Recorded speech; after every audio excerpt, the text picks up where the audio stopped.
দেশের বর্তমান যে পরিস্থিতি, আমার রাজপথে থাকা প্রয়োজন। অন্তর্বর্তী সরকারের উপদেষ্টার পদ থেকে পদত্যাগ করেছেন মোহাম্মদ নাহিদ ইসলাম। মঙ্গলবার তিনি পদত্যাগ করেছেন। প্রধান উপদেষ্টার কার্যালয় সূত্রে এ তথ্য জানা গেছে। তথ্য ও সম্প্রচার এবং ডাক, টেলিযোগাযোগ ও তথ্য প্রযুক্তি মন্ত্রণালয়ের উপদেষ্টার দায়িত্ব পালন করছিলেন নাহিদ ইসলাম। বৈষম্য বিরোধী ছাত্র আন্দোলন ও জাতীয় নাগরিক কমিটির উদ্যোগে নতুন রাজনৈতিক দল গঠন হবে। এই দলের নেতৃত্ব দেবেন নাহিদ ইসলাম। সে কারণে তিনি উপদেষ্টার পদ থেকে পদত্যাগ করবেন বলে কয়েকদিন ধরেই আলোচনা চলছিল।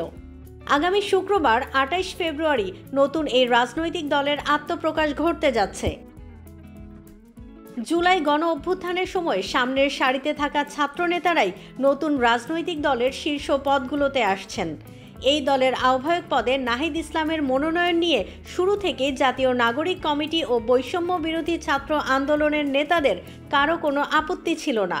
সদস্য সচিব হিসেবে কে আসবেন মূলত তা নিয়ে মতবিরোধ ছিল।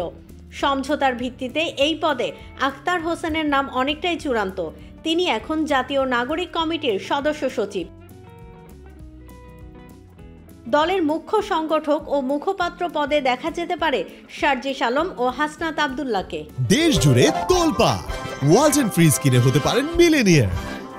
এছাড়াও রয়েছে লক্ষ লক্ষ টাকার ক্যাশ ভাউচার সহ কোটি টাকার নিশ্চিত উপহার।